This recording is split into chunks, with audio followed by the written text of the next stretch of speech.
Hello, and welcome to another episode of the Geek Nostalgia Podcast. I am your host, Gian Arona, joined as always by. What's going on, everybody? It's Dave.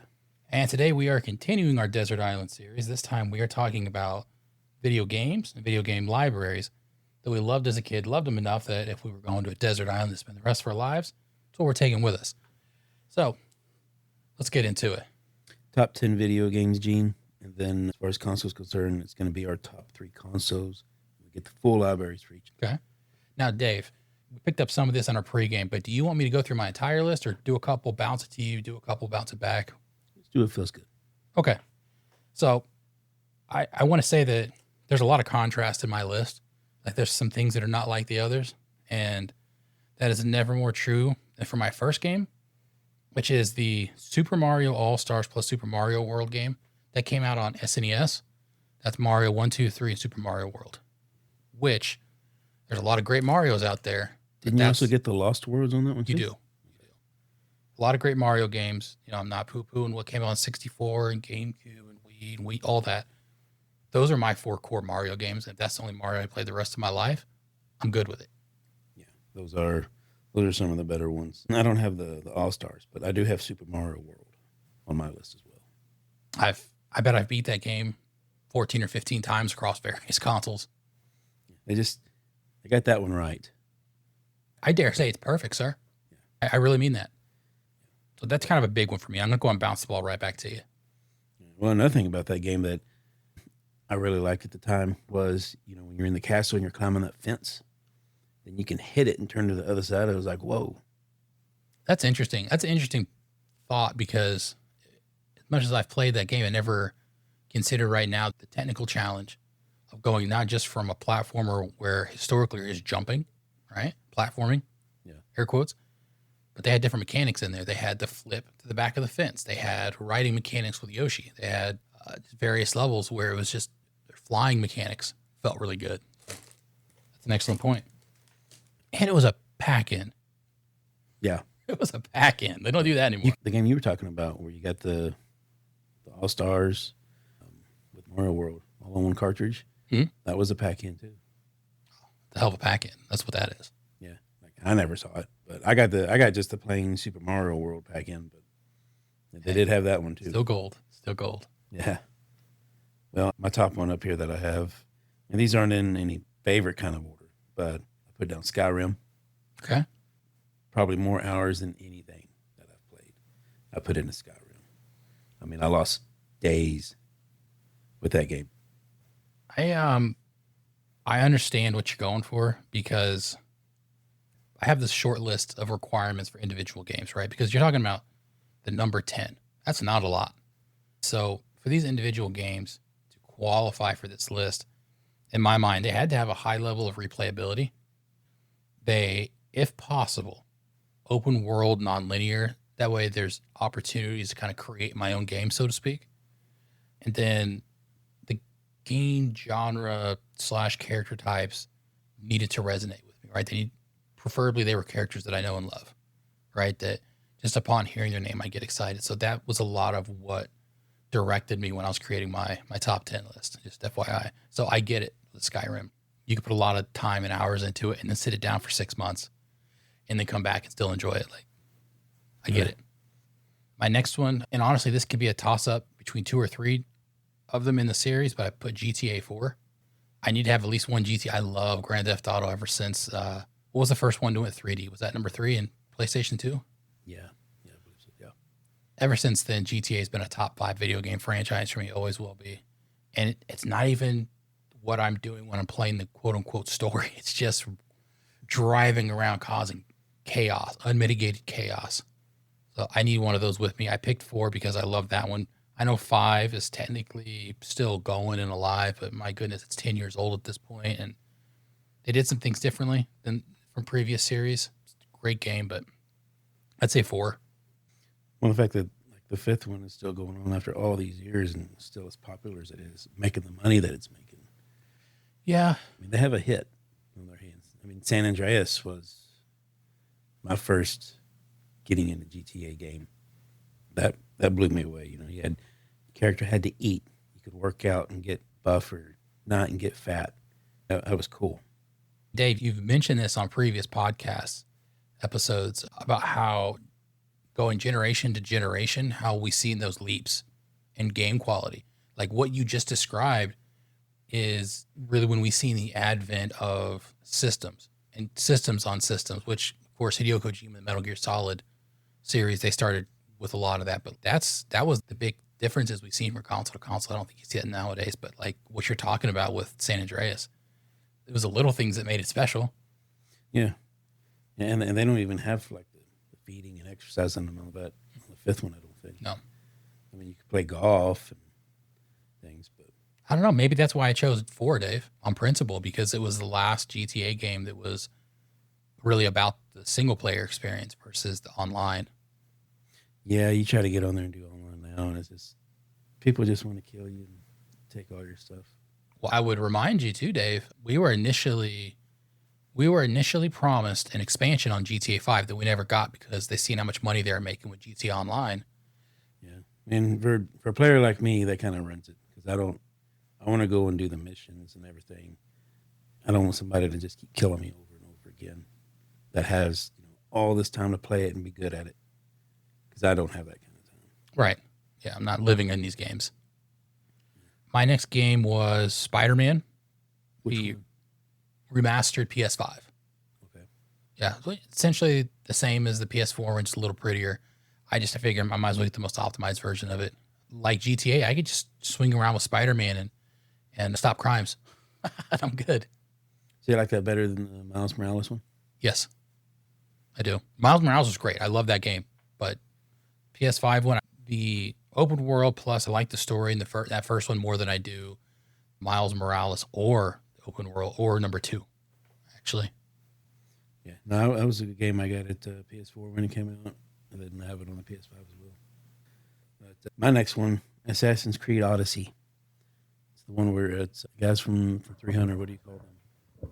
Oh yeah, that's Spartans. Spartans, yeah. It's the one where you're a Spartan. Yeah. I love that game. I got lost in that one too a little bit. And then 2 open world games. My third one here is an open world game, Red Dead Redemption. Yes. I mean, everything we love about these kind of games, and you just take it back to a Western. So, remember, just a minute ago, I said I had these qualifications for what's going on this list and resonating with character types and genres that mean something to me. That, sir, because both of those games are also on my list because you get to be a Spartan in one game, you get to be a cowboy in the other, and it's open world. You kind of do what you want. Like that just screams replayability. Yeah. And a lot of the Assassin's Creed games, like the last 5, I think, have kind of been the same thing, just different skin on them. Yeah. But I don't know. I like the Spartan skin. So. And you got to do the Spartan kick, sir. Yeah. I do want to play the new one, though, where you're the ninja. Shadows, yeah. Haven't heard good things, but I still want to try that one. From what I understand, it's much better post, like 6 months after launch. Some updates out there and fix some things, rebalanced. I hear it's actually really solid now. After the updates. Yeah, after. Gotta have the updates. Which wouldn't do us much good on a desert island, by the way. No, well, like Red Dead Redemption, GTA 4, Skyrim. I don't think any of those had any updates. They launched complete. I mean, that was PS2, PS3 for all those games. I don't even remember if Odyssey had an update. I don't think so, even though that was PS4. But so you had Odyssey and Red Dead on your list as well. I do. What about my next one here? Metal Gear Solid Tactical Espionage on PS1. I don't, and I feel very ashamed over the fact that I don't have it on there because Metal Gear Solid is the game that solidified gaming for me. Like lifelong, this is not just little kid stuff. This could be an amazing story, an amazing characters, amazing gameplay mechanics, cinematic.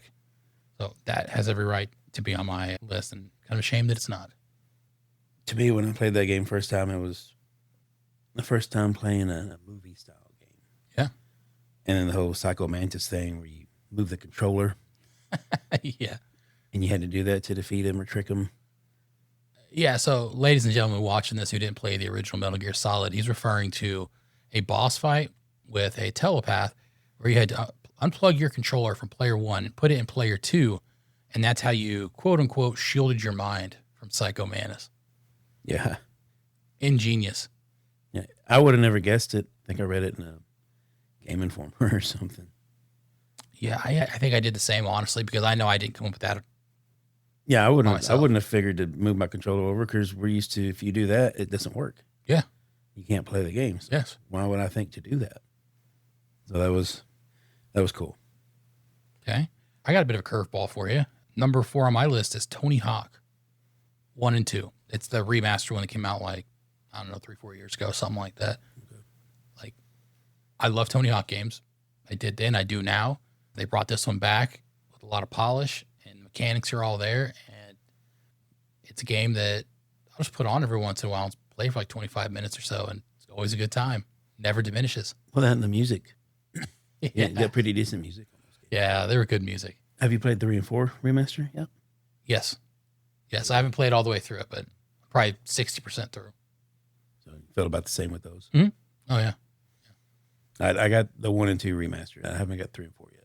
I find 3 and 4 more challenging just because some of the game mechanics are a little different because they're trying to reflect how the game was evolving. Yeah, I think my big Tony Hawk when I got into it, it was the Underground. Those are fantastic. 1 and 2. Mhm. That's when I decided to play, and so that's what I know more of. Those are fantastic games. All of them great music though. Yes. Okay, well this was a PC game that I have here. The only thing I played on PC, Age of Empires 2. Nice. Yeah, yeah. And I love those kind of games, and I would play all weekend as a kid. What was that long acronym to describe that genre? That's RTS, real-time strategy. Was it? Okay. Yeah. Fair enough. Tell me about it. Oh, you control your people, your villagers. You build up your property. You can build a castle. You put fence around it, a wall. Make a fortress. You can make a village. You can make a fortress. And depending on the tribe or ethnicity you go with, it's all different, changed. You can skirmish against other ones. Okay. Let me ask you this, Dave. I never played Age of Empires. I own Age of Empires. It's like Command and Conquer. That's what I was going to ask you. How does it differ from CNC? It's basically the same thing. It's just the technology is different. Like you don't have tanks. Hmm. You have horses. Okay. I played a lot of Red Alert. You have catapults. Nice. You have the old warships. In a weird kind of way, Dave, I think those kind of games are calming. You got to have like an hour. Well, like But you have like you go cut down trees, so you got wood, so you can build stuff. You go hunt animals, so Mhm. you got food, because every time you build a new soldier or something, it costs food, silver, whatever. So yeah, they're nice, and I like the third one a lot when it came out because you had like war chiefs in there, and the graphics were a little better. But I didn't play that one as much as I did the second one. The second one is where everything was at, and I think there was cheat codes for the second one where you could get I think it was a Dodge Viper that had machine guns on it, that's awesome. and it was indestructible. You could just go around and you win. Yeah, I don't imagine anything else from a medieval period is going to keep up with a Dodge Viper strapped with machine guns. Yeah. My next one is Batman Arkham City. That being the second one in the series. I love those games. I love the combat. But more than anything else, I love the stealth predator aspect of the game. Being able to hide in places and do the weird inverted scoop down and get people, tie them up and stuff. I love that aspect of the game.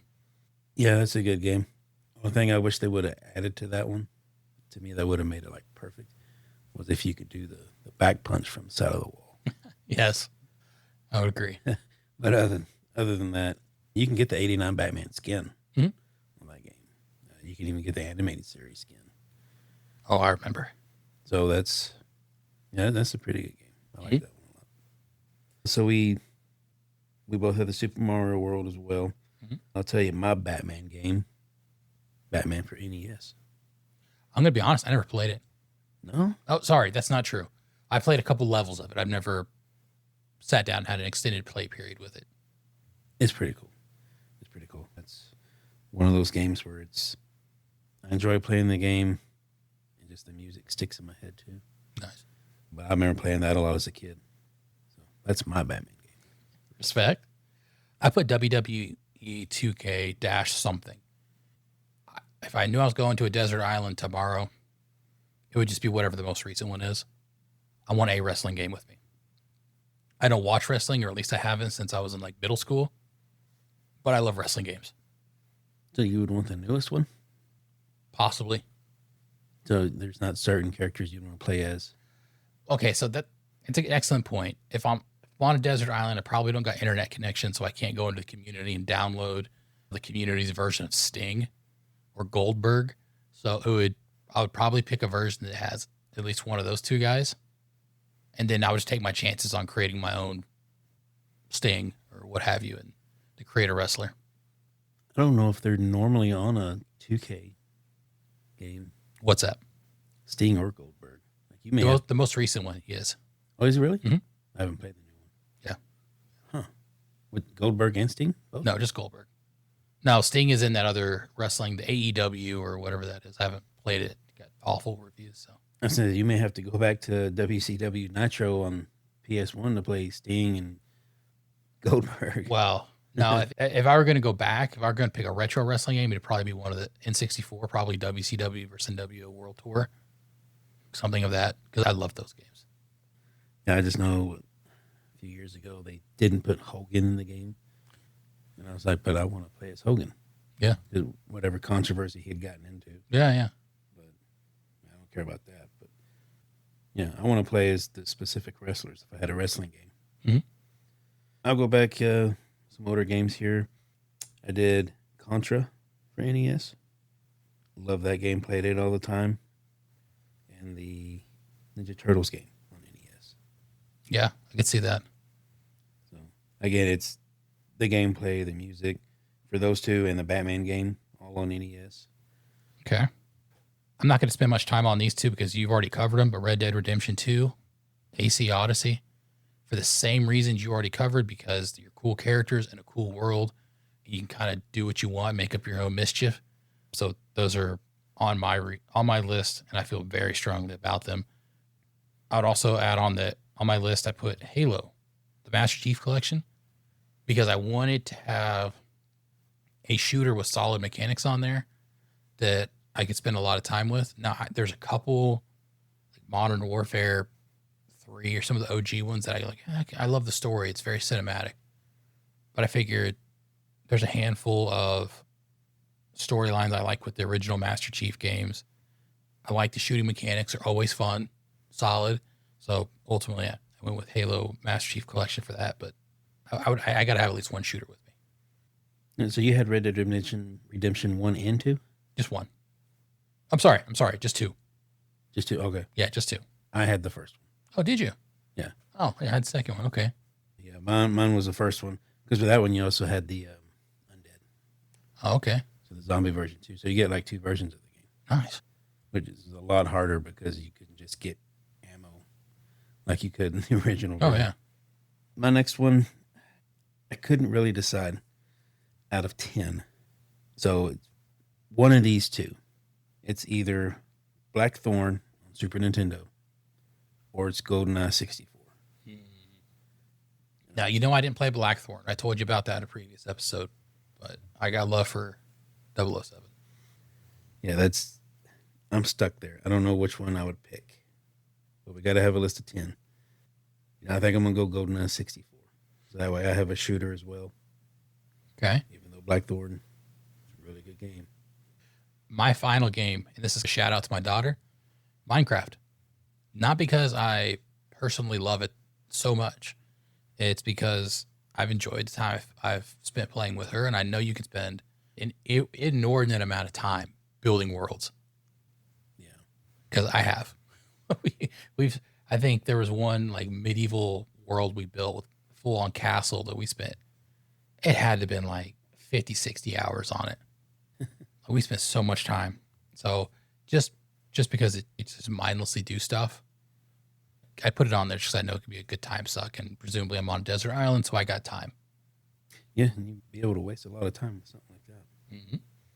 All right, so those are our games. Now let's go over to what 3 consoles. We could just take consoles with us with the full libraries. Ooh, okay. So Much like with the individual games, I had requirements for my consoles. I wanted a maximum number favorite franchises. So Metal Gear Solid being chief among them, it's my favorite franchise of all time. I know. With one of my selections, I get pretty much all of them, or two of my selections. Sorry. I wanted a wide mix of genres, just so I don't get bored. Additionally, it's kind of a 2A, 2B type point. I wanted a large enough library that there was still a lot to discover because there's tons of games on and things I hadn't played before. So that was my logic there. Also, the challenge here was understanding where the law of diminishing returns would kick in and selecting an old console generation, because some games are objectively better in the newer iterations of them just because the technology is there, the new subsystems, new systems, basic gameplay mechanics. So I had to consider that, if I picked, for example, NES and SNES, would I just end up playing the SNES the whole time? And only a handful of actual NES games, because it's like pretty much everything that was there is here, and it's a little bit better than this polish. So those are the things that were going over my head. Like, for example, there's no way Atari was going to end up on any list because there's consoles that release games that are better than everything released on that console. Right. Like Pitfall was a big one, but then Super Nintendo had a really good Pitfall game. Right. Pac-Man, Miss Pac-Man. Yeah. Like, it was perfected. Well, you could argue I was perfected on an arcade, but that's just where my head was there. So, and to clarify, these are consoles. So yes. It's not PCs, not a choice. Hmm? And we're not going to do the cheat method where you get a PS3 and say, I can do PS2 and PS1 with one console. Right. These are just single consoles, no backwards compatibility. Yeah. Yeah. Just to make it a challenge. All right. Well, you want to go first? You want me to go first? Do your first one, sir. This is going to seem really predictable. PS2. That's highest sold console of all time. And it had an enormous library, Dave. Yes. And I think it was supported for 10 years. No longer than that. Well, I mean, like, as far as new games continuing to come out, and maybe it was longer than that. I don't know, but there's going to be a lot there. Yeah. Yeah. And as you were saying, a lot of the good games on PS1 got ported over to PS2 with a slight HD upgrade. It's true. So, well, I think, didn't they have a Metal Gear Solid collection on PS2? Was that 2 or 3? Both, actually. Yeah, you know what? You're right. Yeah, you're right. PS3 had the Legacy collection. Mm-hmm. I think PS2 had just a collection. I think it had the first 3 games. I think you're right. Or, well, first 3 PlayStation games, not the NES ones. Right. So, yeah, I could say the same thing. I have PlayStation 2 on my list as well. Very nice. Okay, what was your logic for the PS2? It was so popular. It was around for so long. They made so many games for it.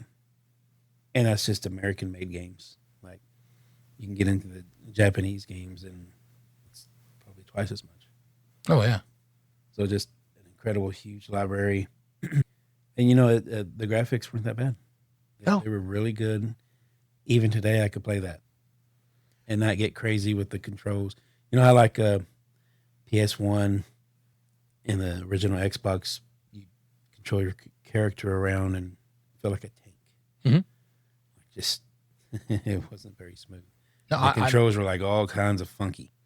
I agree. That's actually why I eliminated PS1 immediately, because that was N64, PS1. They're really starting to get into like 3D game worlds, but they hadn't quite mastered it, the controls, and more importantly, the damn camera. Yeah. Yeah, camera angles. It's important. Yeah.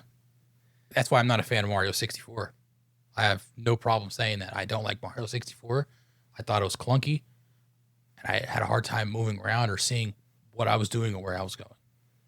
Yeah, that's why I couldn't get into the Resident Evil games, the first ones, because, you're around the corner, the zombie's coming, but you can't see. I was like, what do you do? Oh, yeah. I'm looking over at your son right now. What he's talking about is you could literally be walking. We have a studio audience today, ladies and gentlemen. He could literally be walking down a hallway, right? And the way the camera is looking where he's walking and all of a sudden your character starts like doing like this convulsing motion because a zombie's chewing on your neck that you don't see. Like it felt kind of cheap. Yeah. It could be I just wasn't good enough to play the game. Oh, I damn sure wasn't. But I mean, the later ones ended up being pretty good. Yeah, sure. I would agree with that. Yeah, the clunkiness and everything. But yeah, PS2 had everything going smooth. So, and I also had PlayStation 3 on mine. Okay. Basically, like PS2, it's just better graphics. And then everything that I would have liked on PS1 and PS2 got ported to PS3 with even better graphics. Yeah. I think it's where we started seeing the GTA San Andreas's and them getting 3D worlds and combining them with incredible subsystems and game mechanics and just made them fun in a way that I didn't even think was possible. A lot of good games on PS3.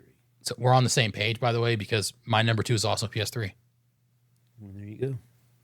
And I know we said no backwards compatibility. Mm-hmm. But what would you call that? Upwards compatibility? In which regard? You're not playing a PS2 game, a physical PS2 game on the PS3, but you're playing a updated version of the PS2 game on the PS3. A port. Honestly, I just call that a port. Because if it had a native SKU, not like you're grabbing a PS2 game and sticking it in the ROM, if it had a port, to me, it's obviously a remaster or re-release, but it has a SKU, so it counts. Now, what was your final console and why? Final console, it may even be yours too. Super Nintendo. No way. Super Nintendo. I had a lot of fun with that, and I could still play it all day now. Yeah. Plus, there's 860 something games for it, I think, just really for US release. That's a big number. It is not mine. Bro, that has your favorite game on there. I'm aware. This hurts me. Okay, this hurts me. PS4 is my final. And the reason for that is there were some games that released between the PS3 and the PS4, like the Infamous series, that I absolutely adore. Metal Gear Solid 4, I believe, was PS4. No, that was 3. Was it 3? Okay. GTA 5. 4 was a Phantom. Yeah. What are you talking about? I never even finished that game because it didn't feel like Metal Gear Solid to me. The intro to that game that they had released. The Ground Zeroes? Yeah. Oh, that was beautiful. That was the intro to the Phantom. Right, but then it turned into this weird old open world thing. I didn't mind that. I thought it was cool. I'm pretty sure GTA 5 initially released on the PS4. Yeah. Maybe even like that might have been late PS3, then came to the PS4. I think it was PS3. There's just a lot of games that came to the PS4. Spider-Man, right? The Spider-Man game initially released to PS4. It was one of those times where they were releasing for PS3 and PS4 still. Mm-hmm. And they were having a lot of good games come out at that time, like Skyrim. Mm-hmm. That was PS3 and then PS4. And then PS4's generation got extended a little bit because they did that whole PS4 Pro thing. I know because I have one in the corner. So that's where it is. Now, I do want to harken back to my initial 10, right? Looking at my consoles, everything that I called out in my top 10 is on those 3 consoles minus anything Mario or Halo, the Halo Master Chief Collection. But I also pick up a ton of platformers from across the PlayStation universe. I also get all of the Rainbow Six games. So I'm not in a lot of good Call of Duties, but the Rainbow Six games in particular, so I'm not hurting on shooters. Well, you got to think about Killzone. Yeah. That was the big PlayStation 2 first-person shooter game. Those were quality shooters. One thing I wanted to point out is like when we did the films and the actors, that was a challenge, right? Understanding, like what are the individual films that I could watch a lot, and then looking at the actors' films, libraries, someone like a Denzel or Sam Jackson, who just did a bunch of stuff, right? Did a huge, long history. Unlike with films, entire video game franchises are locked to certain ecosystems like the Mario series, right? And even Halo up until they started putting Halo on PC and other stuff, Gears of War most recently on PlayStation, that stuff was all locked to Xbox. So some of that, like, I could see there how there'd be a challenge to say Super Mario World, my favorite game of all time, but I didn't choose any Nintendo consoles. So like I know I'd be giving that up and that sucks. That sucks so bad. But knowing that, Dave, if you had an honorable mention gimme for consoles, what would yours be? Mine, I'm telling you right now, Super Nintendo. Mine would probably be 360, Xbox 360. Well, that's strong. Because then I would get those ones that are locked to Xbox. Kind of like the PS2 and PS3 getting ports from the older system. You get, you have the Halo. Yeah. What was it? Anniversary edition for the 360 for the first one. So there was a Perfect Dark game on Xbox 360 that I really enjoyed. And then that's where Gears of War started. And that goofy grenade lobbing system still makes no sense to me to this day, but I got good with it. So, yeah, I think 360 would be a good one because it would give me those. So, yeah, that's and smart. like on my game list, 3 of them are NES games. I'm not going to be able to play any of those, but it's all right. I can play them in my head, I guess.